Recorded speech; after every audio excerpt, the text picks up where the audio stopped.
मंगलाचरण करेंगे। ओम नमः सिद्धेभ्याय जय श्री ओम नमः सिद्धेभ्याय जय श्री ओम नमः सिद्धेभ्याय। मंगलम भगवान वीरो मंगलम तो फिर मैं नीचे आ रहा हूँ, मैं अपना वार्म अप करना चालू कर रहा हूँ। आवाज कहाँ से आ रही भाई?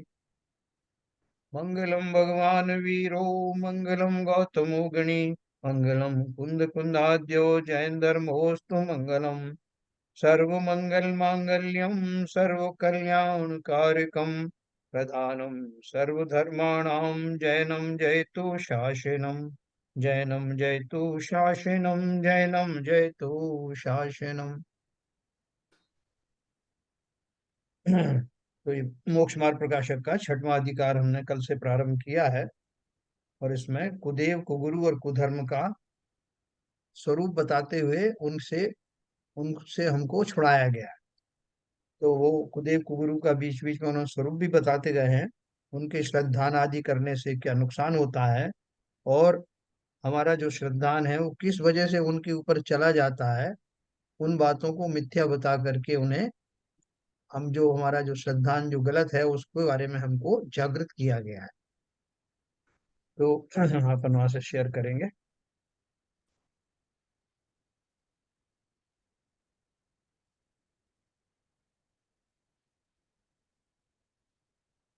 देखिए इसमें क्या लिखा है।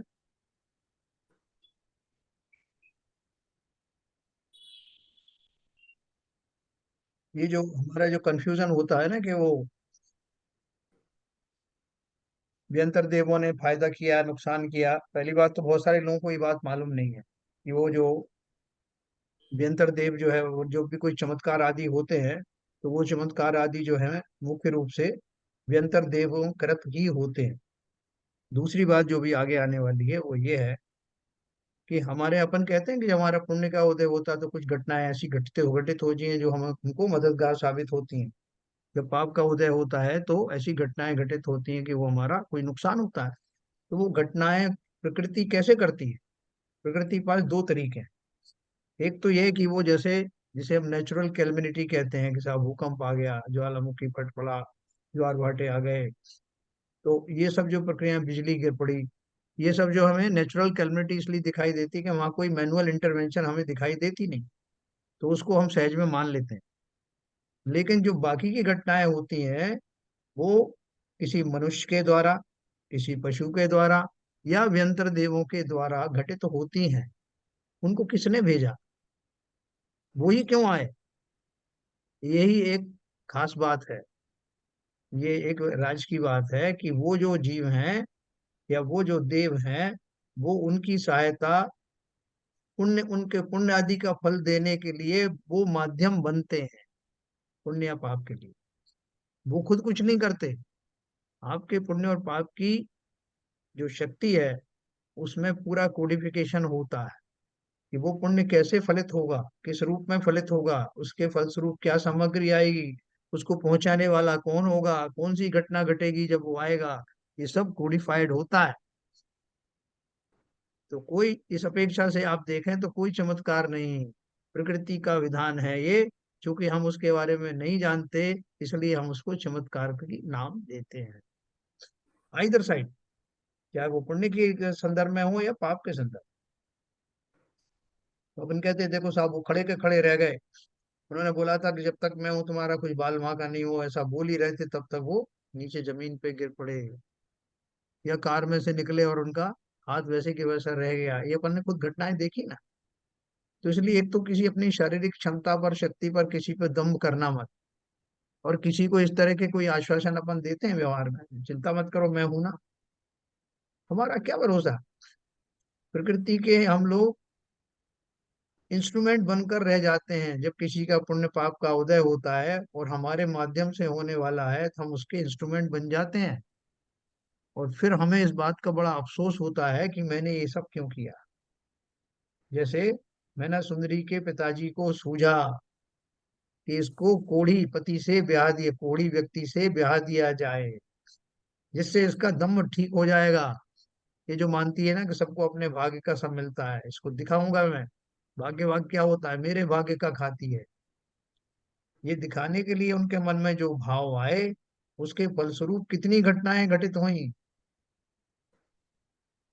वो कोड़ीपति कौन था? है कोटि भट्ट, जिसके शरीर में 1 करोड़ योद्धाओं का बल था, वो था वो कोड़ीपति। और वो कोड़ी के रूप में उसका आना था। उसको उसका पुण्य का भी वो संचय हुआ था, पाप तो चल ही रहा था, वो खत्म हो गया कोड़ के रूप में। और जब पुण्य का उदय हुआ तो वो कोड़ का समाप्त होने का समय आया, तब ये घटना घटित हुई। न केवल उसका और 500 लोगों का जो कोड़ दूर हुआ, बल्कि मैना सुंदरी के रूप में उसे एक रत्न भी मिला, राज्यादि भी मिले। मैना सुंदरी का अपेरेंटली अपने को लगता है कि बेचारी का कितना दुर्भाग्य था कि सगे पिता ने ही उसको ये सजा दी। लेकिन मैना सुंदरी के हाथ से उन सबका भला ही होना था। और जो पिताजी ने स्तंभ में भर करके उनके लिए सजा सुनाई थी, शादी होते ही उनकी जैसे नींद खुली और उन्होंने विलाप करना शुरू किया, फूट फूट कर रोए कि बेटी मैंने ये क्या कर दिया, मेरे मुंह से कैसे तुम्हारे लिए ऐसा फैसला निकला। मैना सुंदरी जो सम्यक दृष्टि थी, उसने कहा पिताजी, इसमें आपका कोई कसूर नहीं, ये तो विधि का विधान था। अगर ऐसा नहीं होता तो आगे की जो घटनाएं, सुखद घटनाएं घटी, वो कैसे घटती। इसलिए उस काल में जीव के लोगों के जवान पर कहते हैं ना, सरस्वती बैठ गई। वो खुद ही ताज्जुब करते कि मैंने ऐसा कैसे कह दिया, मेरे मन में ऐसा क्यों आया, अपनी बेटी के लिए क्यों आया। लेकिन उन्हें मालूम नहीं था कि वो प्रकृति के एक इंस्ट्रूमेंट बनने वाले हैं, जिसमें इस तरह की घटना घटित हुई। मैना सुंदरी ने कौन सा उनको लताड़ा, कौन सा उनको अपना पिता मानने से मना कर दिया। वो जानती थी भली प्रकार। ऐसे ही ज्ञानी हम सबको बनना। संसार में होने वाली समस्त घटनाओं में, चाहे वो पाप की हो चाहे पुण्य की हो, भली प्रकार से ये जानना, ये व्यंतर देव या ये जो मनुष्य अपने आप नहीं आए हैं, मेरे अपने उदय के अनुसार, और जिनके माध्यम से प्रकृति का ये प्रतिफल मुझे मिलना है, वही वही पात्र आएंगे, दूसरे आते नहीं। इसलिए कोई सोचे निमित्तों को दूर कर दें या फला निमित्त को ले आऊं, तो ये उसका बेईमानीपन है। ये किसी के लाने नहीं लेना इस नहीं होते, सब कोडिफाइड खेल है। इसमें अपना दिमाग या अपनी उसमें एनर्जी लगाना मत। हमारा काम तो है शुद्ध भाव शुभ भाव रख करके अपने कार्य किए जाना, और बाकी सब काम प्रकृति पे छोड़ देना।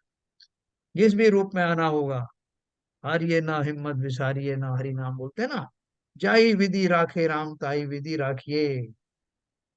जो व्यक्ति जिनेन्द्र देव के भक्त होते हैं, जिन्होंने अब जिन्हें जिनेन्द्र देव के कथित सिद्धांतों पर विश्वास होता है, उन्हें किसी चीज की परवाह नहीं होती, जैसा चल रहा है अच्छा ही होगा।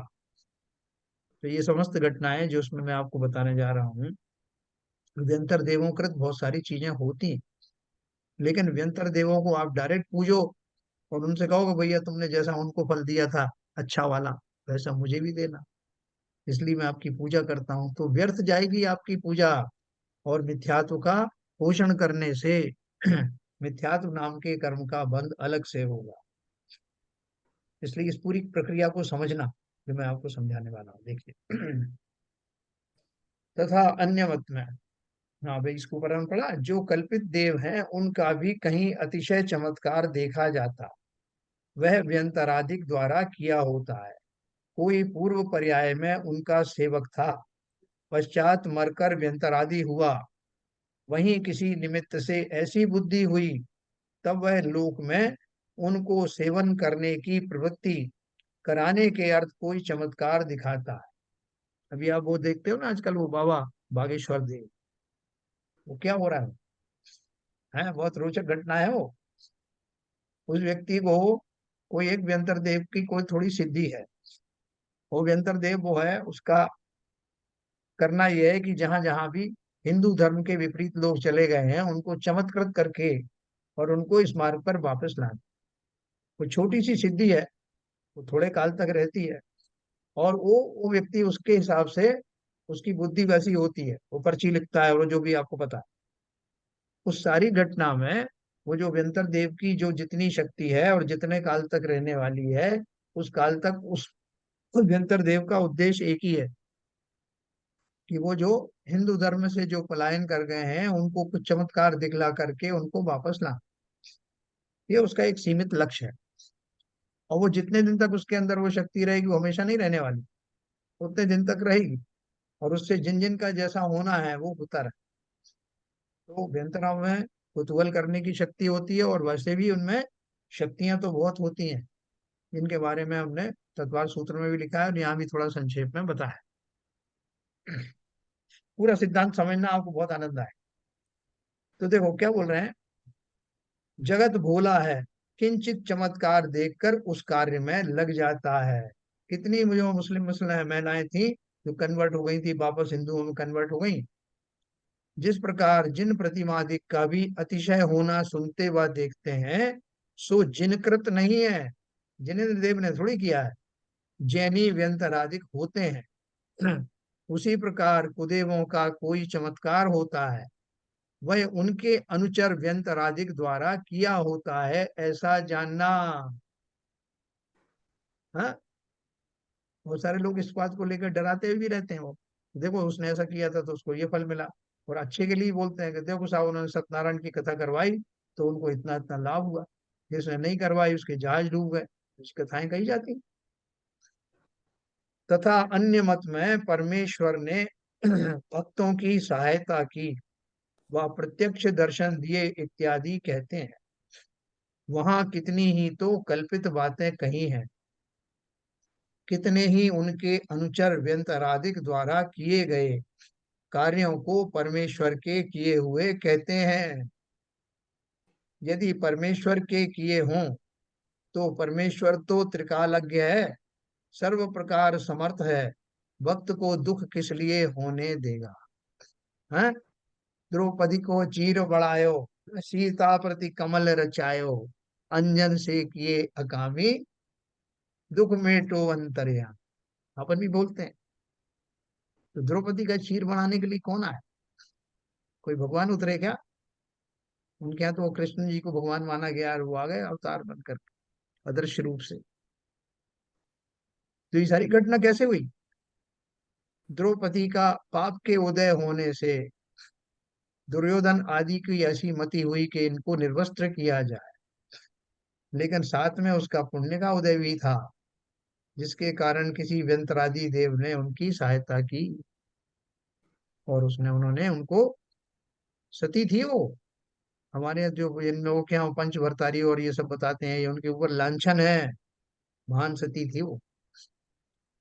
तो उनके शील के प्रताप से ही ये सब व्यंतर देवों ने चमत्कार किया। सीता जी ने को जब उपसर्ग हुआ और उन्होंने अग्नि परीक्षा दी, और अग्नि में जब वो प्रविष्ट हुई, तब उन्होंने भी जनेन्द्र देव की साक्षी में ये कहा था ना कि अगर मैंने सपने में भी किसी पर पुरुष का स्मरण किया हो तो ये अग्नि जलाकर खाक कर दे। उनके इस संकल्प से और उनके पूर्वकृत पुण्य के उदय से वहां उपस्थित व्यंतर देवों ने बहुत सारा चमत्कार किया। पूरी अग्नि शमन हो गई, अग्नि कुंड में वो सीता जी सलामत रही, क्योंकि उनका पुण्य का उदय था, आयु बाकी थी। और सरोवर के रूप में जल आ गया, उसमें कमल खिल गए और सीता जी उसके ऊपर बैठी हुई नजर आई। ये सब किसने किया? कोई जिनेन्द्र देव आएंगे वहां से मोक्ष से?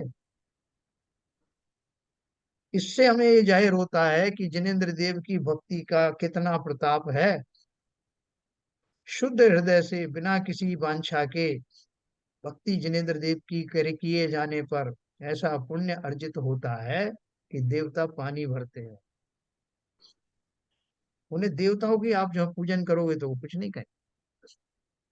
जैसे हमारे यहाँ कुल बोलते हैं साहब को, वो किसी महाराज का अगर चतुर्मास कराना है तो महाराज से बाद में पहले उनके जो हेड है विद्यासागर महाराज, उनके यहाँ जाके श्रीफल चढ़ा देना, काम हो जाएगा।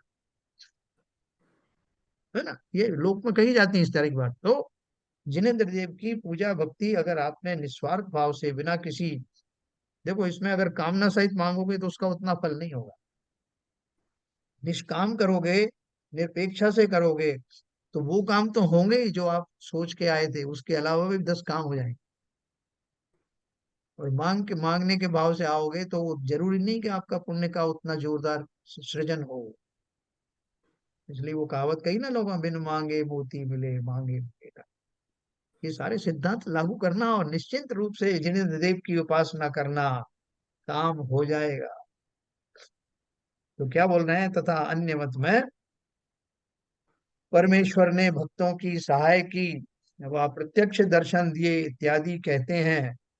वहां कितनी ही तो कल्पित बातें कही हैं, कितने ही उनके अनुचर व्यंतरादिक द्वारा किए गए कार्यों को परमेश्वर के किए हुए कहते हैं। यदि परमेश्वर के किए हुए हों तो परमेश्वर तो त्रिकालज्ञ है, वो तो सब कुछ जानना है, तीनों लोक में कहाँ क्या घटित हो रहा, सर्व प्रकार से समर्थ है। भक्त को दुख किस लिए होने देगा। उनको ही करना है तो एक को दुखी कर दिया, एक को सुखी कर दिया, इससे उसको मरवा दिया, उसको ठीक करवा दिया, ये वो करने लगते। लेकिन करने लगते तो वो जो वीतरागीपन है वो कैसे होता, और वो नहीं होता तो उनको अनंत सुख की प्राप्ति कैसे होती। तो इसलिए बोल रहे हैं कि वो कुछ नहीं करते। तो आप लोग प्रश्न उठाओगे, जब वो कुछ करते ही नहीं तो उनकी पूजा क्यों करें। उनकी करो ना जो करते हैं।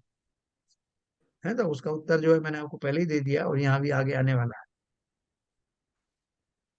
तथा आज भी देखते हैं कि म्लेच्छ आकर भक्तों को उपद्रव करते हैं, धर्म विध्वंस करते हैं, मूर्ति को विघ्न करते हैं। वो दिखाते हैं रामायण में उनकी, वैष्णवों की भी, बहुत सारे ऋषि मुनि जो हैं जब यज्ञ करते थे तो राक्षस आके उनका तहस नहस कर देते थे, बहुत उपसर्ग करते थे। तो अगर जिनेन्द्र देव को ये, जिनेन्द्र देव या उनके जो भी भगवान हैं, उनको नहीं पता था क्या कि क्या उपसर्ग हो रहा है और कौन कर रहा है, और वो लोग कहाँ से आ गए, उनको क्यों ना दंडित किया जाए, क्यों ना उस कार्य में उनको बाधा डालने से रोका जाए।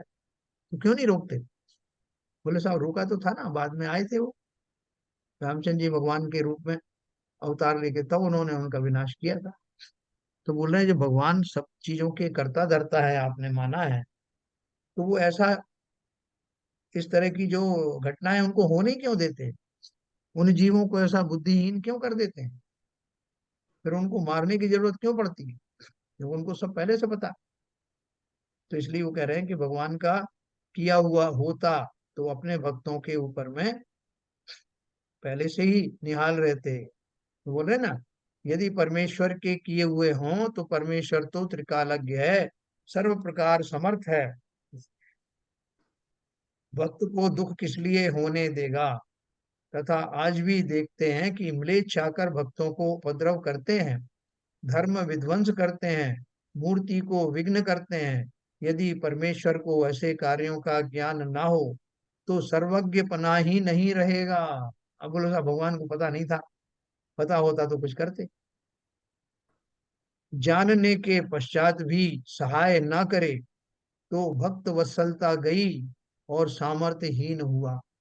आपने ये तो सबने माना कि अंतर्यामी है, उनको सब पता है। तो सब पता है फिर भी कुछ नहीं कर पाए।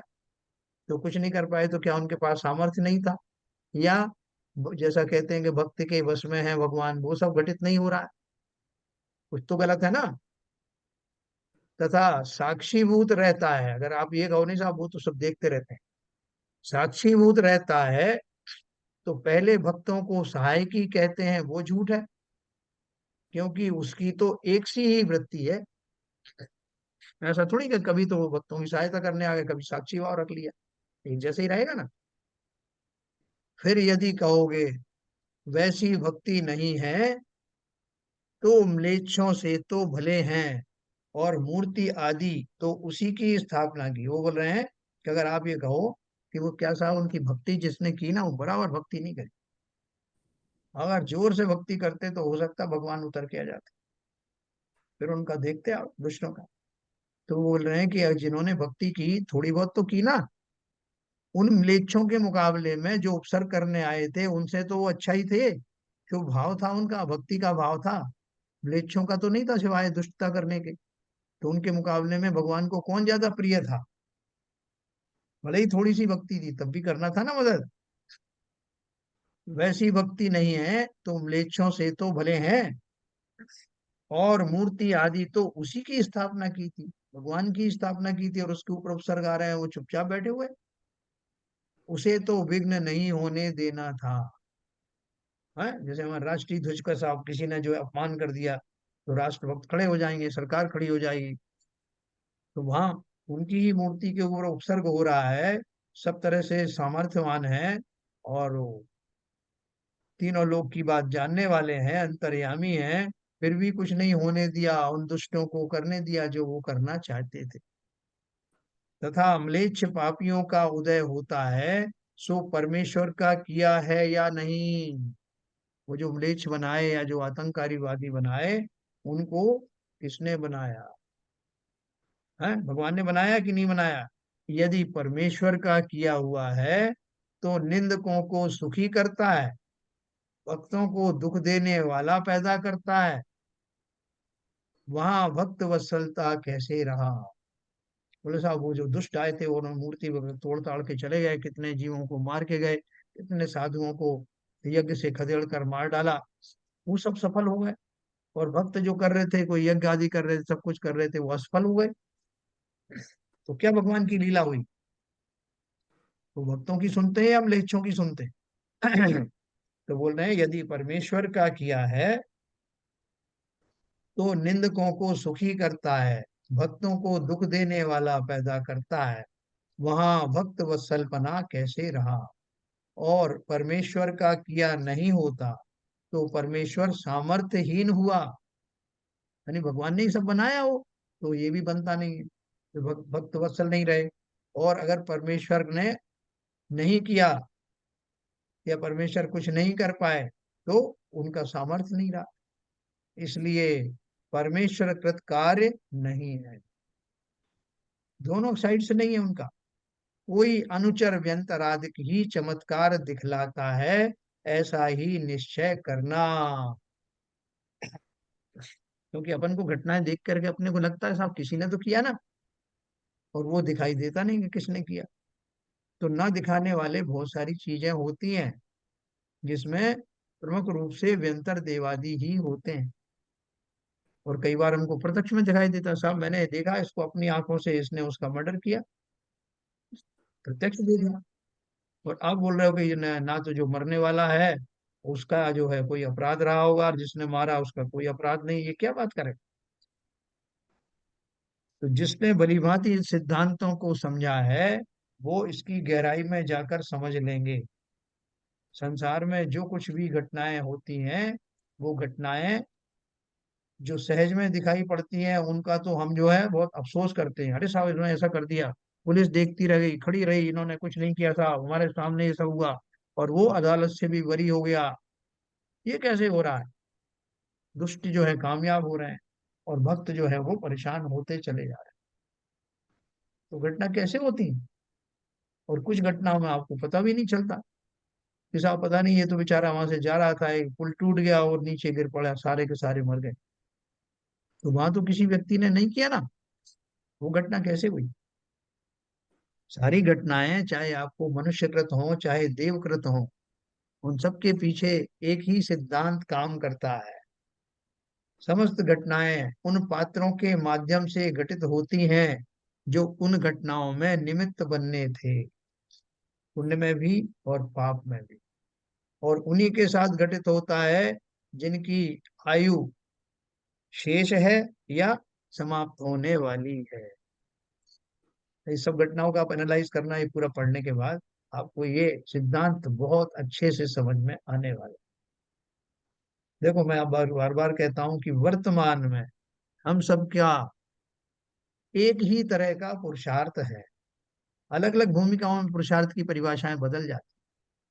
वर्तमान में क्या पुरुषार्थ है कि जैन धर्म में, जैन सिद्धांतों में, जैन दर्शन में बताए गए सिद्धांतों पर मुझे विश्वास आ जाए, इसका यत्न करना, ये यत्न ही वास्तव में हमारा पुरुषार्थ है।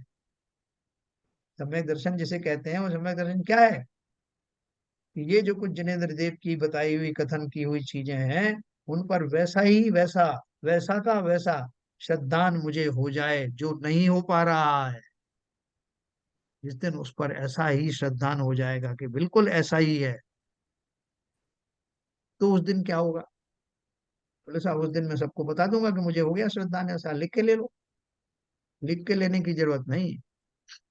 अगर वैसा ही श्रद्धान होगा तो आपके आगे पीछे घटने वाली घटनाएं अब भी घटित होंगी, लेकिन अब ना तो आपका मनोबल टूटेगा, ना ही आप अहम भाव से भरे होंगे, ना ही उन घटनाओं से बचने के लिए, कोसने के लिए, धिक्कार के लिए व्यथित होोगे, जैसा कि सम्यक दृष्टि करते हैं। ऊपर ऊपर से भले ही थोड़ा दिखाई दे आप, लेकिन अंदर से वो आकुलित नहीं होते। किसी से प्रमाण लेने की जरूरत नहीं कि सिद्धांत मुझे समझ में आया कि नहीं। जिस दिन सिद्धांत समझ में आ गया, श्रद्धा मेरी सम्यक हो गई, उस दिन मेरे आसपास की घटने वाली समस्त घटनाएं जो पूर्व की तरह ही होंगी, लेकिन अब मैं उनसे विफल नहीं होऊंगा। ये सम्यक श्रद्धान का फल होगा। ये देखो, टूडरमल जी ने, पंडित जी ने पूरा जोर लगा के हमारे को, हमें सम्यक प्राप्त कराने के लिए ये सब लिखा है कि भ्रमित मत होना, सभी सिद्धांतों को भली भांति समझना। चमत्कार कैसे होते हैं, कौन करता है, किनको मैं चमत्कार कहता हूँ? सामान्य घटनाएं होती हैं जो मैं नहीं समझता, उनको मैं चमत्कार कह देता हूँ। जो समझ में आती हैं उसको मैं सामने वाले को दोषी ठहरा देता हूँ। लेकिन घटनाएं सब एक ही फार्मूले से चलती हैं। तो देखो आगे लिखा है, यहाँ कोई पूछे कि कोई व्यंतर अपना प्रभुत्व कहता है, अप्रत्यक्ष को बतला देता है जैसे वो बता रहा है ना बागेश्वर बाबू, जो उजागर नहीं है वो पहले से आपका पर्चा लिख दिया है साहब, आपका ये हो रहा है और अब ये होगा, लास्ट में जब होगा तो उसके लिए क्या बोलता है वो? सब ठीक होगा, भगवान की कृपा है। किसी को बोलता है थोड़ा वक्त लगेगा लेकिन हो जाएगा। ये आप सब भी जानते हैं कि वक्त के हिसाब से सब चीजें बदलती हैं। पाप कर्म का उदय भी हमेशा नहीं रहता, पुण्य कर्म का भी हमेशा नहीं रहता। तो वो जो उसको छोटे मोटा कोई व्यंतर आदि सिद्ध है, जिसने उसको बताया, ये तो भगवान जी की, हनुमान जी की जो है वो महान वो शक्ति है, उसके हिसाब से ये घटे, तो आप दांतों तले उंगली दबा के बैठ गए। इसने कैसे बता दिया, इसको कैसे मालूम कि यही व्यक्ति आएगा? और उसका पर्चा पहले से लिखा हुआ है। क्योंकि उनका जो लिमिटेशन है, लिमिटेशन क्या है? उन्हीं व्यक्तियों का जिनका जिनका बताने का उदय होता है, वही व्यक्तियों का फीडिंग होती है, और उतनी ही वो उन लोगों के बारे में पर्ची आती है, और किसी के बारे में आएगी नहीं। और ये भी शक्ति है उनको कि ये व्यक्ति जो इसको उठा के लाने वाला है, वो उसी को उठाएगा जिसकी पर्ची उनके भक्त को प्राप्त हुई है। ये पूरा आप समझना इस चीज को। और वो कुछ दिन तक ही है, जब तक उसकी वो रिद्धि सिद्धि हमेशा नहीं रहने वाली।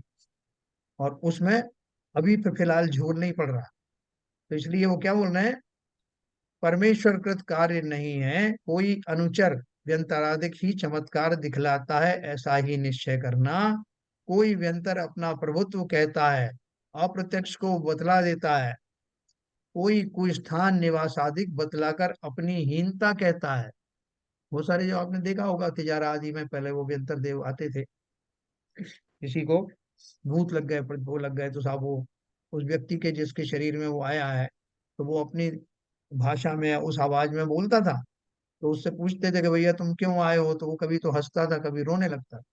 वो कहेगा कि मैं तो भैया खोटी जगहों में रहता हूँ, शमशान आदि में रहता हूँ, वहाँ मल मूत्र आदि पड़े हैं, वहां रहता हूँ साहब, तो मेरे ऊपर कोई कृपा कर दो। कौन कह रहा है? वो व्यंतर देव ही कह रहा है उसकी भाषा में। तो वो कैसे कह रहा है? कि वो चाहता है कि जो मैं कहूँ उससे लोग प्रभावित होकर के कुछ करें। वो सत्य नहीं कह रहा, लेकिन वो लोगों को उकसा रहा है कि लोग देखें अब इसके बाद क्या करते हैं। तो देखो क्या कहता है वो, कोई कुस्थान निवासादिक बतलाकर अपनी हीनता कहता है, पूछते हैं सो नहीं बतलाता, भ्रम रूप वचन कहता है, कुछ का कुछ कहेगा, औरों को अन्यथा परिणमित करता है, दुख देता है, इत्यादि विचित्रता किस प्रकार है? किसी ने प्रश्न पूछा, क्या आप ये बताओ कि वो जो कोई कोई बता देता है, किसी के शरीर में आके कहता है और बताता है कि मैं शमशान में रह रहा हूँ या ऐसे अपवित्र स्थान में रह रहा हूँ, और कभी कभी कुछ कह देता है, तो वो कैसे घटित होता है, उसका उत्तर उन्होंने दिया। व्यंतरों में प्रभुत्व की अधिकता हीनता तो है, परंतु जो कुछ स्थान में निवासाधिक बतलाकर हीनता दिखलाते हैं, वह तो कुतूहल से वचन कहते हैं। व्यंतर जो होते हैं, जो 10 प्रकार के व्यंतर मैंने आपको बताया, और तत्वार सूत्र में उनका एक चार्ट बनाया हुआ कि कौन से देव की कितनी शक्ति है, भूत प्रेत आदि की कितनी शक्ति है, राक्षस की कितनी शक्ति है, गंधर्व आदि की कितनी शक्ति है, वो सब उसमें टेबल में बताया हुआ है। किसकी कितनी आयु है, कितना कितना उनका सामर्थ्य है। तो बोल रहे हैं कि वो तो कम ज्यादा होती है, परंतु जो वो कहते हैं ना कि हम खोटे स्थान में रहते हैं, उसके लिए उन्होंने क्या जवाब दिया। व्यंतर बालक की भांति कुतूहल करते रहते हैं। जिस प्रकार बालक कुतूहल द्वारा अपने को हीन दिखलाता है, चिढ़ाता है, गाली सुनाता है, ऊंचे स्वर से रोता है कहता है कि भैया ने ये मेरा ये फलानी चीज छीन ली, क्यों रो रहे हो बेटा, ये खिलौना छीन लिया उन्होंने। और जो उसके पास जबकि दूसरा खिलौना रखा है, भैया ने मेरा लड्डू खा लिया, जबकि उसके हाथ में एक लड्डू रखा है। तो उनकी बाल सुलभ जो प्रकृति होती है उसके हिसाब से वो करते जाते हैं। फिर किसी ने कहा रखा तो है तेरे हाथ में लड्डू, तो हंसने लगा। तो बोल रहे हैं जिस प्रकार बालक कुतूहल द्वारा अपने को हीन दिखलाता है, चिढ़ाता है, गाली सुनाता है, ऊंचे स्वर से रोता है, बाद में हंसने लग जाता है, उसी प्रकार व्यंतर चेष्टाएं करते हैं। यदि कुछ स्थान ही के निवासी हों तो उत्तम स्थान में आते हैं, वहां किसके लाने से आते हैं। है ना, व्यंतर देव पृथ्वी के नीचे मुख्य रूप से रहते हैं, कवि व्यंतर देव। लेकिन उनमें ऐसी सामर्थ होती है कि वो पृथ्वी के ऊपर आकर के इस मध्य लोक में जगह जगह आके टेम्परेरीली रहने लगते हैं। कोई जो है उजाड़ कुएं में रहने लगता है, कोई कुएं बावड़ी में रहने लगता है, कोई किसी वृक्ष की कोटर में रहने लगता है, कोई शमशान में चला जाता है, और कोई फिर मंदिर भी आ जाता है। तो वो बोल रहे हैं कि इनकी शक्ति सब जगह जाने की है, इनका निवास स्थान तो अच्छा वाला ही है नीचे, लेकिन अपने कुतूहल के कारण आते जाते रहते हैं। तो इनकी बातों में मत आना कि मैं खोटी जगह में रहता हूँ। उनको ऐसी शक्ति रहती है कि वो आते जाते रहते हैं। व्यंतर माने सब दिशाओं में अपने आप आते हैं। यदि कोई स्थान ही के निवासी हों तो उत्तम स्थान में आते हैं, वहां किसके लाने से आते हैं। अपने आप आते हैं तो अपनी शक्ति होने पर कोई स्थान में किस लिए रहते हैं। मुनिराज के सामने विद्यासागर महाराज का वो नैनागिरी में जो प्रवचन होते थे, वहां के लोग बताते हैं ना कि प्रवचन के समय में दो बड़े बड़े सर्प जो है वो मुंडेर से यूं लटक करके उनका उपदेश सुनते थे। हैं, तो अब वो दो तरह के लोग हो सकते। एक तो तिर्यंच योनि वाले ही देव हों, और वो चूंकि पंचेंद्री संगी पंचेंद्री होते हैं, पिछले भाव में उनको जिनेन्द्र भक्ति के भाव थे, किसी कारण से वो तिर्यंच गति में चले गए, तो वहां किसी संत पुरुष की वाणी सुनने का भाव आया, और इसके लिए आकर के वहां स्थापित हो गए। एक तो वो है। दूसरा, सुधासागर महाराज वो जो मूर्तियों को निकालने गए थे, कहाँ पर, सांगानेर में। तो वो बताते हैं ना कि वो जब वो मूर्तियों को लेने गए तो कितने सारे सफेद सफेद सर्प जो है उनके पैरों के पास आ गए। तो वो व्यंतर देव पहले भयभीत करते हैं, परीक्षा लेते हैं कि ये जेन्युइन व्यक्ति है या नहीं है, कहीं ऐसा तो नहीं है इन सुंदर रत्नों की मूर्तियों का हरण करने आया हो। तो अगर वो तपस्वी है तो उसका कुछ नहीं करते, अवैज्ञानिक भी होते हैं, सर्प के रूप में आकर के उनकी रक्षाएं करते हैं। धनादि की बहुत सी रक्षाएं कर की जाती हैं। आ, वर्धमान स्वामी की परीक्षा करने के लिए वो संगम देव जो है नाग का रूप धारण करके आया। तो बहुत सारी जगह जो है जो व्यंतर देव हैं वो इस तरह से इन रूपों में आते रहते हैं, चमत्कार करने के लिए या रक्षा करने के लिए किसी और कारण से आते हैं। तो वो बोल रहे हैं इसलिए इनका ठिकाना तो जहां उत्पन्न होते हैं वहां इस पृथ्वी के नीचे व ऊपर है, सो मनोज्ञ है। रहने के स्थान तो अच्छे बनाए हुए हैं इनके, अभी अपने आप ही आ जाते हैं कुतूहल से, कहीं शमशान में आ गए, कहीं कहीं आ गए, नीचे भी हैं और ऊपर भी आते रहते। कुतूहल के लिए जो चाहें सो कहते हैं, यदि इनकी पीड़ा होती होती हो तो रोते रोते हंसने कैसे लग जाते हैं। पीड़ाएं तो उनको होती हैं उस गति की, उस व्यंतर योनि में जो रहते हैं, उनकी अपनी पीड़ाएं हैं। उतने काल तक निरर्थक भटकना पड़ता है। 10-10 हजार साल की तो उनकी मिनिमम आयु होती है। उतने काल तक इधर से उधर भटकना कुछ काम नहीं है। हम लोग अपने काम ढूंढ लेते हैं। जैसे आप, जब बच्चे ने विजिट करी तो विदेश जा करके बैठ तो गए, लेकिन मन नहीं लग रहा है तो कुछ ना कुछ मन लगाते रहते हैं। हाँ, बहुत सारे लोग उसको भी सजा कहते हैं, आप 3 महीने की सजा हुई हमको, 4 महीने की सजा हुई, जैसा कि मजाक में कहते हैं।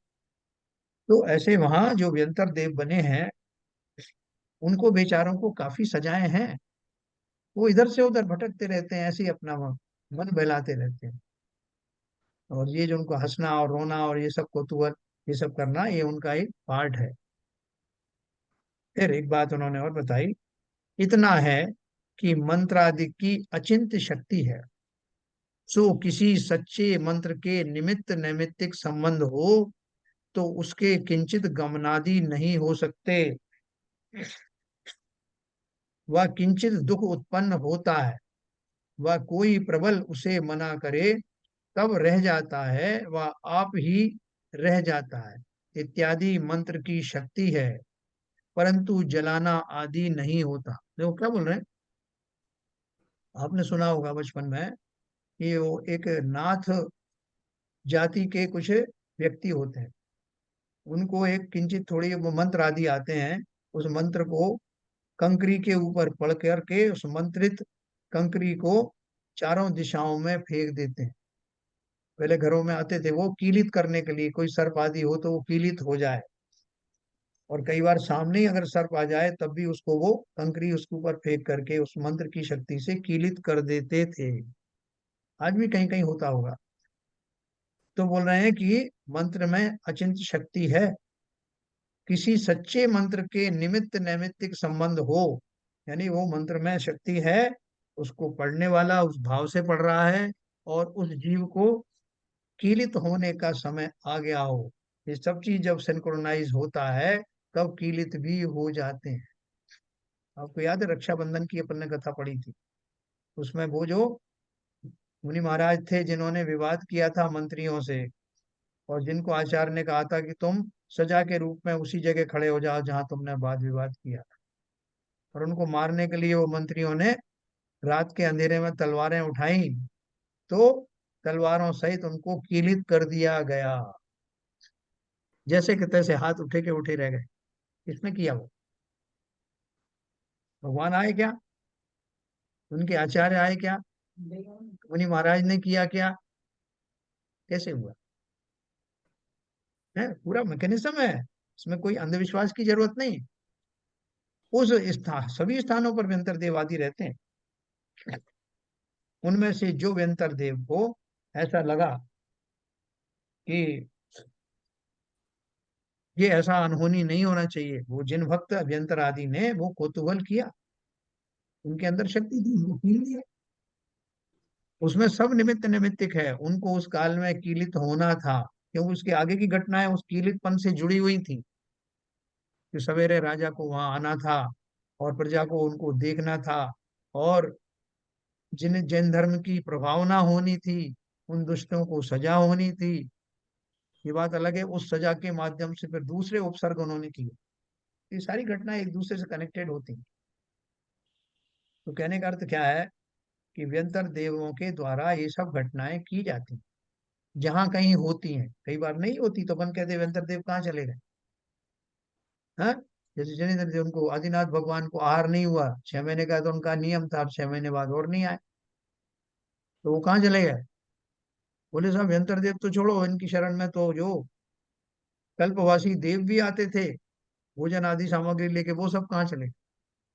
है ना? ये सब घटनाओं के बारे में पूरा एक्सप्लेनेशन है। तो यहाँ क्या बात कर रहे हैं कि जो कीलित वगैरह होते हैं वो, और मंत्रों का प्रभाव हो, उन प्राणियों का उस समय वैसा होना हो, और जो पढ़ने वाला है मंत्र आदि वो साधक हो, ये सब चीजें मिलती हैं तो वो घटित होता है ना। कोई बहुत ज्यादा उद्दंड हो, कोई जैसे हाथी का उपसर्ग हो रहा हो, और कोई दूसरे और जीवों का वो हो रहा हो, लेकिन किसी के उस काल में मंत्र आदि के द्वारा अगर वो वश में आना होता तो मंत्र से वश में आ जाता। आपने सुना होगा बहुत सारे राजस्थान में अ, विष उतारने के लिए और दूसरी चीजों के लिए वो जो मंत्र पढ़ते हैं, वो लोगों ने पूछा कि तुम कौन सा मंत्र पढ़ते हो, तो आपने सुना होगा कई कई जगह पे मालूम पड़ा कि वो नमोकार मंत्र ही पढ़ते हैं, लेकिन बड़ी श्रद्धा से पढ़ते हैं। श्रद्धा कैसी? पंच परमेष्टि का ज्ञान नहीं है, लेकिन ये श्रद्धा कि इस मंत्र के द्वारा अवश्य ही जीवों का कल्याण होगा, और मैंने इसको सिद्ध किया, अर्थात उन भावों से मैं जुड़ जाता हूं जिसमें उस मंत्र की शक्ति द्विगुणित हो जाती है, वो कार्यकारी हो जाता है। तो इसलिए मंत्र वैसा हो जिसमें उस तरह के वाइब्रेशन उत्पन्न करने की शक्ति हो, उच्चारण करने वाला सामर्थ्य वाला हो, उसका स्वयं का पुण्य का उदय हो, और जिसके लिए जिससे उसको बचाने का कार्य करना है, उस व्यक्ति को बचा पाने का सामर्थ्य हो, और उसका पाप का उदय हो, सारी घटनाएं इकट्ठी होती हैं। लिखा ना इन्होंने, सो किसी सच्चे मंत्र के निमित्त नैमित्तिक संबंध हो तो उसके किंचित गमनादि नहीं हो सकते। गमनादि मतलब जो गमन करके आ रहा है आपके पास दुष्ट, वह किंचित दुख उत्पन्न होता है, वह कोई प्रबल उसे मना करे तब रुक जाता है, रह जाता है, वह आप ही रह जाता है। कई बार तो बिना मंत्र पढ़े ही हो जाता है। इत्यादि मंत्र की शक्ति है, परंतु जलाना आदि नहीं होता। मंत्र वाले जलाया कहते हैं कि साहब वो भूत आया था, उन्होंने इसने तांत्रिक ने उसको जला कर खाक कर दिया और उसको राख को बोतल में भर दिया। तो बोलते हैं कि जलाने का कार्य होता नहीं, वो फिर प्रकट हो जाता है, उसकी पर्याय तात्कालिक रूप से कन्वर्ट होती हुई दिखाई देती है, लेकिन वो फिर से प्रकट होता है क्योंकि अभी उसकी आयु बाकी है। क्योंकि वैक्रियक शरीर का जलाना आदि संभव नहीं है। जितने भी देव होते हैं सबका शरीर कौन सा होता है? वैक्रियक होता है। भूत प्रेत आदि से लेकर के कल्पवासी देव, कल्पाती देव, सबका शरीर विक्रियक होता है। इसलिए उसको कोई कह के मैंने जला दिया, इस भूत को नष्ट कर दिया, ये कर दिया, बिना आयु समाप्त हुए कोई भी समाप्त होता नहीं। यहाँ तक कि वही वैक्रियक रिद्धि के शरीर, वैक्रियक शरीरधारी नरक के नारकी भी होते हैं। उन शरीरों को कितनी जो है प्रताड़ना दी जाती, कैसे कैसे उनको छेदन वेदन किया जाता है, कढ़ाई में उबाला जाता है, कैसी गर्मी सर्दी का प्रचंड प्रकोप होता है, लेकिन वे मरते नहीं, क्योंकि झेलना है उनको। वो शरीर उनको क्यों दिया गया? उस जीव को उन दुखों का आभास उस शरीर के माध्यम से कराया जाता है। और इतने दुख देंगे तो शरीर में सहन करने की पावर भी तो होना चाहिए ना। इसलिए वैक्रियक शरीर दे दिया गया कि तुम लाख चाहो कि मैं मर जाऊं, मरोगे भी नहीं। और 33 सागर तक की जो आयु है साथ में नरक की, उसको भोगते हुए वे कुछ भी करने में समर्थ नहीं होते।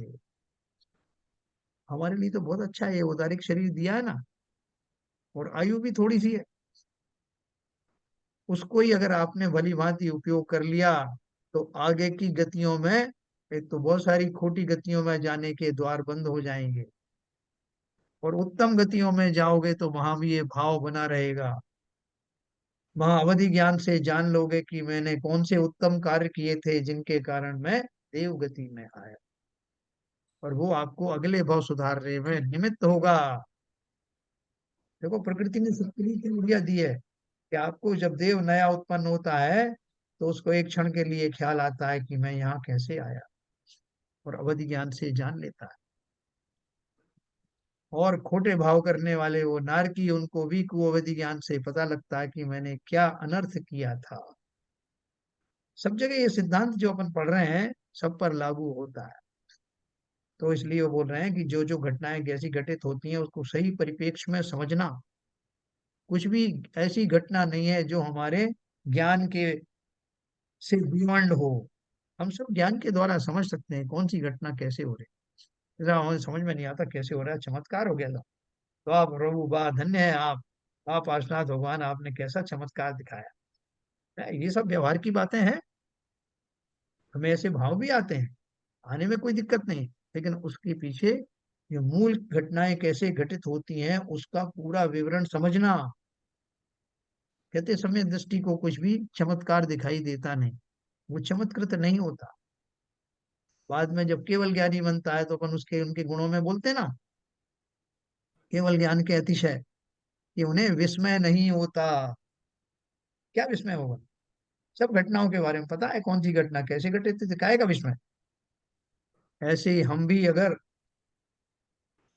सम्यक दृष्टि या सम्यक सन्मुख भी हो जाएं, जिनका विवरण आने वाला है, तब भी हमारा ये मोह भंग हो जाएगा। इस चमत्कारों पर विश्वास करना और अंधविश्वासों में बने रहना, ये सब समाप्त हो जाएगा। सम्यक दृष्टि किसी चमत्कार की आकांक्षा नहीं करता, तो जो होता है उस घटना को पूरा समझता है।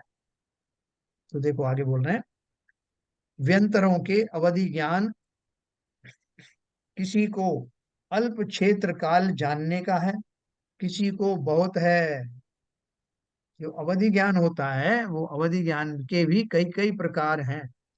कितने क्षेत्र के बारे में जानेगा, कितने काल के बारे में जानेगा, कितना भूतकाल के बारे में जानेगा, कितना भविष्य के बारे में जानेगा।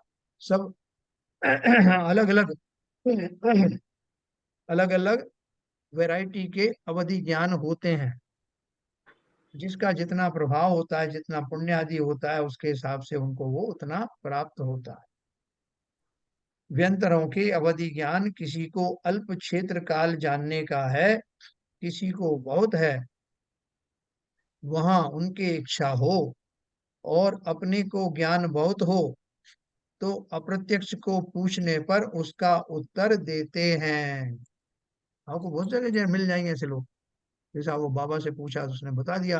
बाबा को एक वो आता है, देव आता है, व्यंतर देव आता है, तो उससे वो बता देता है फलानी तिथि में फलाने काल में। वो पूछते हैं तो वो प्रश्नों के जवाब मिल जाते हैं।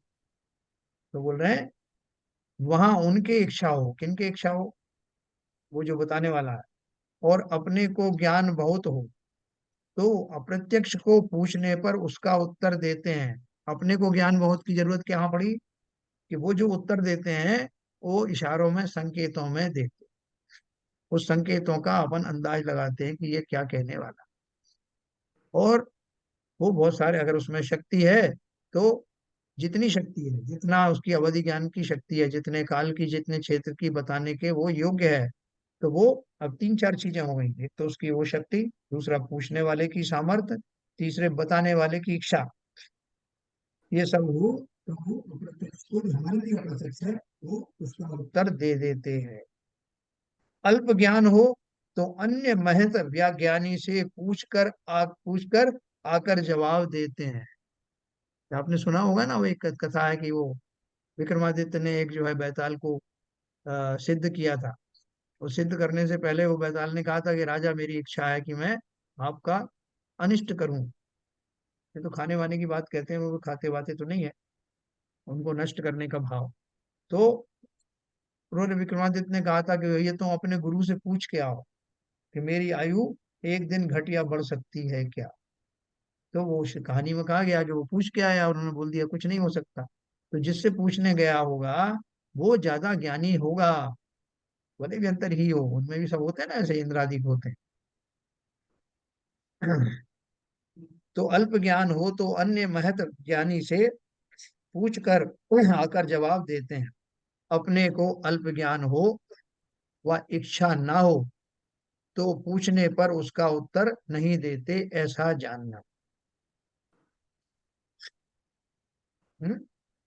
उनके ज्ञान की भी बात कर रहे हैं कि जो जिससे पूछा जा रहा है, अगर उसको ज्ञान पर्याप्त नहीं है तो आप पूछेंगे तो भी वो जवाब नहीं देंगे, या वो ज्ञान तो है लेकिन इच्छा नहीं है तब भी जवाब नहीं देंगे। अल्प ज्ञान वाले व्यंतरादि को उत्पन्न होने के पश्चात कितने काल ही पूर्व जन्म का ज्ञान हो सकता है? अल्प ज्ञान वाले व्यंतरादि को उत्पन्न होने के पश्चात कितने काल ही पूर्व जन्म का ज्ञान हो सकता है, फिर उसका स्मरण मात्र रहता है। इसलिए वहां इच्छा द्वारा आप कुछ चेष्टा करें तो करते हैं, पूर्व जन्म की बातें कहते हैं, कोई अन्य बात पूछे तो अवधि ज्ञान तो थोड़ा है, बिना जाने किस प्रकार कहें। है वो कुछ भी अंतर्देव ऐसे हैं कि आपको जब वो जन्म लेते हैं उस समय उनका जो अवधि ज्ञान है वो थोड़ा ज्यादा होता है, उनमें गड़बड़ भी होती रहती है। तो उस समय में उनसे कुछ प्रश्न पूछे तो वो जवाब दे पाते हैं। कालांतर में उनका ज्ञान कम हो जाता है, तो कम हो जाने के बाद में वो उनकी जो रिद्धियां हैं वो विलुप्त होने लगती हैं, वो उसका सामर्थ्य नहीं रहता अवधि ज्ञान का, तो वो बता नहीं पाते। तो बोलते हैं फिर कोई अन्य पूछे तो अवधि ज्ञान तो थोड़ा है, बिना जाने किस प्रकार कहें। कई बार वो नहीं बताते, बोले साहब अभी कल तो इसका उत्तर दिया था उन्होंने, आज मेरा उत्तर गड़बड़ गड़बड़ दे रहे हैं। तो उसका उन्होंने एक्सप्लेनेशन दिया कि उस अवधि ज्ञान की भी कई प्रकारें होती हैं, घटता हुआ अवधि ज्ञान, बढ़ता हुआ अवधि ज्ञान, ये कई किस्में होती। तो उसके हिसाब से और उनकी इच्छा हो नहीं हो बताने की, और जो जीव गया पूछने उसका किस तरह का पुण्य का उदय आदि है, ये सारी चीजें सिंक्रोनाइज होती हैं, तब वो घटनाएं घटित होती। अभी जो बागेश्वर बाबा के जो कथा चल रही है उसमें कितने जीव वहां जाते हैं, इस उम्मीद में जाते हैं कि इन्होंने फलाने की तो पर्ची निकाल दी, शायद हमारी भी निकल जाए। वो निकलती कितने लोगों की है, एक दो लोगों की, पांच लोगों की है, और लोग कितने होते हैं, और सबका नंबर आता है क्या? लेकिन लोगों को नहीं मालूम ना कि हमारा आएगा कि नहीं, तो सोच शायद हमारी लग बैठे। तो उन्होंने क्या बोला, उनकी इच्छा हो बताने की, उसका वैसा सामर्थ्य हो, हमारा पुण्य का उदय हो, वो घटनाएं जान करके हमारी आगे की कुछ कार्यवाही होने वाली हो, ये सब चीजें सिंक्रोनाइज होती हैं, तब वो घटनाएं घटित होती हैं। बिना जाने किस प्रकार कहें, जिसका उत्तर आप ना दे सकें, वह इच्छा ना हो, वहां मान कुतूहल आदि से उत्तर नहीं देते, वह झूठ बोलते हैं, ऐसा जानना। देखो मैंने आपको बताया था कि एक वहां पे रावत भाटा के पास में एक भैंस रोड गढ़ था, वहां पर एक टेलीफोन वाले बाबा बड़े प्रसिद्ध थे। तो उनको कोई छोटी मोटी रिद्धि प्राप्त थी, कहते हैं कर्ण जो कर्ण पिशाचिनी विद्या होती है, कुछ होता है। तो वो उनके कान में आकर के कह देता है कोई मंत्र देव, तो वो उतना उतना बता देते थे। तो काफी दिन तक तो उन्होंने काफी बातें सही बताई, उसके बाद वो विद्या समाप्त हो गई। तो अब उन्होंने लेकिन फेमस हो गए थे, तो अब कोई जाता था तो कुछ बताते रहते थे, क्योंकि वो अपनी साख जो बनी हुई थी उसे खोना नहीं चाहते थे। लेकिन बाद में आकर लोग कहते नहीं साहब वो बात नहीं है, पहले बताते अब नहीं बता पाते, लोगों को पता लगता है। तो ये व्यंतरादिक देवों के कारण से ऐसा हो रहा, इस घटना को उन्होंने बहुत अच्छे से समझाया है ना। दो लाइन और मैं आपको पढ़ूंगा कि जिससे आपको वो व्यंतरादिकृत जो घटनाएं होती हैं उनमें चमत्कार ना लगे, और इस चक्कर में आप उन खोटे देवों के श्रद्धान में ना फंस जाएं।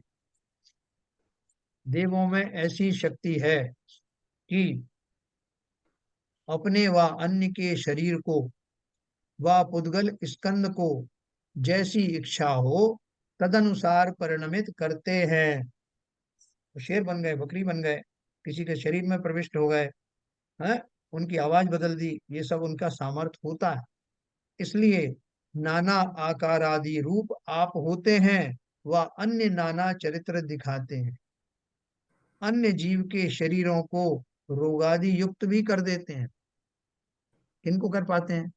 जिनका पाप का उदय हो, जिनके रोगादि रोगों के परमाणु सक्रिय होने का निमित्त बन रहा है। अब वो तो कुछ नहीं बनता है कि साहब मैंने तो कुछ किया ही नहीं, मैं तो बड़ा परहेज से रहता था, आज जरूर मैंने ठंडे पानी में नींबू निचोड़ के पिया और साहब मुझे जुकाम हो गया। दूसरा बोलता है कि नहीं मुझे तो वैसे जुकाम होता ही नहीं, आज मैंने डुबकी लगा ली इसलिए हो गया। तो वो निमित्त निमित्तिक समय होता है, जिस समय में आपकी बुद्धि भी वैसी होती है, शरीर के परमाणु भी वैसे ही काम करते हैं, उस रोग को प्रकट होने का समय आ गया होता है, तब वो सारा विधि विधान बनता है। तो वो अगर व्यंतर देव भी को किसी को रोग आदि से युक्त करते हैं तो ये मत समझना कि अपन उनकी पूजन करें तो अपन को बख्श देंगे। वो तो सहज में ही उनको ऐसे भाव आते हैं। और क्यों आते हैं? उन्हीं जीवों के प्रति उनका जुड़ाव होता है पूर्व कर्म के कारण, और उन्होंने उनका पहले अनिष्ट किया होता है, इसलिए इस व्यंतर के भाव वैसे ही आते हैं। और इसका उस समय का उदय होने से रोग से ग्रसित होने का समय आ गया होता है। निमित्त कोई भी बन सकता है, और निमित्त वो बनते हैं। लेकिन जो भोले जीव हैं, वो ये मान करके कि देखो साहब, वो व्यंतर देव ने फलाने को पटकनी दे दी, इसलिए मैं तो उसकी पूजा करूंगा। आप कितनी पूजा करो, कोई आपको छोड़ने वाला नहीं, क्योंकि वो तो अनुचर हैं प्रकृति के। प्रकृति में जैसा उनका उदय होना है, जिस व्यक्ति से उनका जुड़ाव उस घटना के माध्यम से होना है, वैसा ही होगा। अगर करना है पूजन तो उन जिनेन्द्र देव की करना, जिनकी भक्ति करने से मेरे भावों में ऐसा प्रबल बदलाव आता है कि सत्ता में मौजूद कर्मों में संक्रमण होना शुरू हो जाता है। फिर वही जीव जो मेरा बैरी बनकर आया था, उसके ही भाव पलट जाते हैं, और वही आपको जो है वो प्रताड़ित करने की बजाय सुस्थान में स्थापित कर देता है। बहुत सारी घटनाएं थे कि मुनि महाराज को खाने के लिए दो मुनि बैठे थे, और सुकुशल महाराज की कथा है किस, और वो शेरनी जो है उनको, जो युवा मुनि थे उनको खाने लगी पूर्व भाव के संयोग में, और भूलवश खाने लगी। लेकिन उसके बगल में ही उनके पिताजी जो हैं वो मुनि बने बैठे थे। उन्होंने उस शेरनी को संबोधित किया कि रे मूर्ख, ये तेरा पुत्र है, पिछले जन्म में ये तू इसकी माँ थी, देख इसके हाथ पे जो निशान बने हैं, याद कर उनको। और देख करके वो संगी पंचेंद्री जीव है ना, देख कर उस शेरनी को समझ में आ गया, "अरे हाँ, ये तो मेरा ही पुत्र था।" और उसने उनको काटना खाना छोड़ दिया, और दुलार करती हुई चली गई। कैसे हुआ?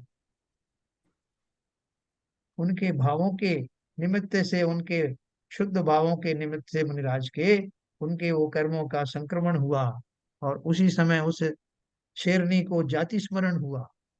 ये सारी घटनाएं कैसे घटित होती हैं, एक एक घटनाओं को अपन तोलेंगे तो ये जिन धर्म में बताया हुआ जो सिद्धांत है, खुलकर सामने आएगा। समय हो चला आपका। नीचे मैं आपको थोड़ा सा और कल बताऊंगा कि ये शरीरों में जो बदलाव आता है वो कैसे होता है, उद्गलों में कितनी शक्ति होती है, परमाणुओं में क्या क्या हो सकता है, परमाणु बम कैसे बनते हैं। सर ये कुअवधि ज्ञान भी होता है? बिल्कुल होता है। कुअवधि का क्या मतलब है? वो अवधि इनको बताया मैंने आपको, मुख्य रूप से नारकियों को होता है ना वो अवधि ज्ञान। नारकियों को जो कोवधि ज्ञान होता है, उसका अर्थ क्या है कि वो जानते तो हैं, उन घटनाओं को पता लगा लेते हैं कि क्या हुआ और कैसे हुआ, लेकिन उनका जो है उसका गलत विश्लेषण करते हैं। अच्छा अच्छा।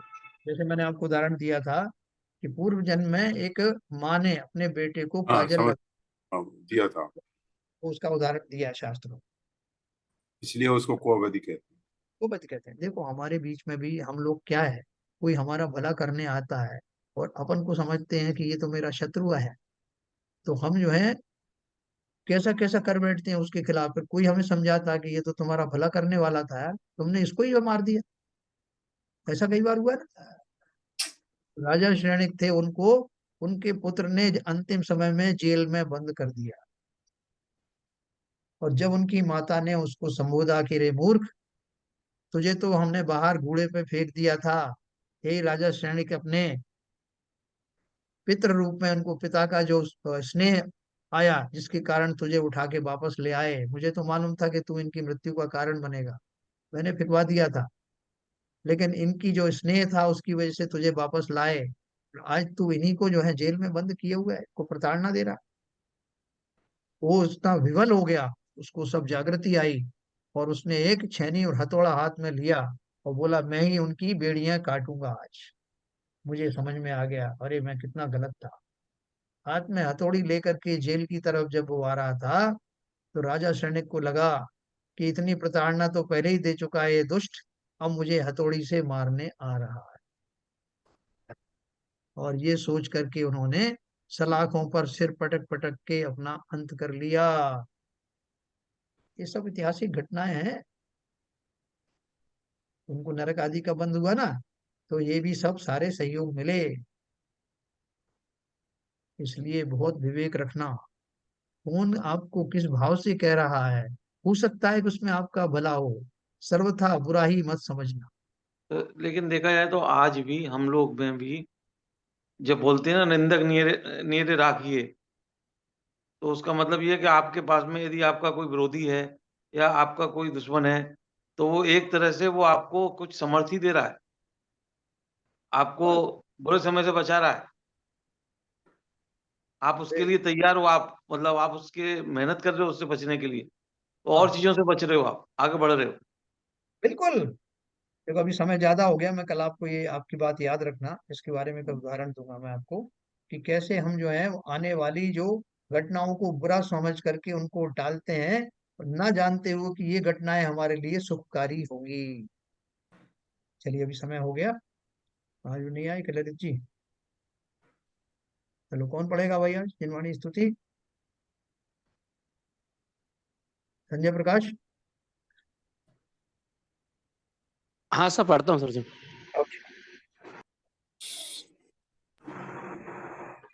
मिथ्यात्म में नाश वेको, ज्ञान के प्रकाश वेको, अपरिभाष वेको, भानु सी बखानी है। छाऊं जान वेको, बंद विधि भान वेको, सपर पहचान वेको, परम प्रमानी है। जन भवताय वेको, जीव के जताए वेको, कहूँ न सताए वेको, भवे उरे आनी है। जहाँ तहाँ तार वे को, पार के उतार वे, सुख विस्तार वे को, यही जिनवानी है। हे जिनवानी भारती, तो ये जपू दिन रैन, जो तेरी शरणा गए तो पावे सुख चैन। जो वाणी के ज्ञान से सूझे लोक, सो वाणी मस्तक धरूं, सदा देते दो। जिनवाणी की जय।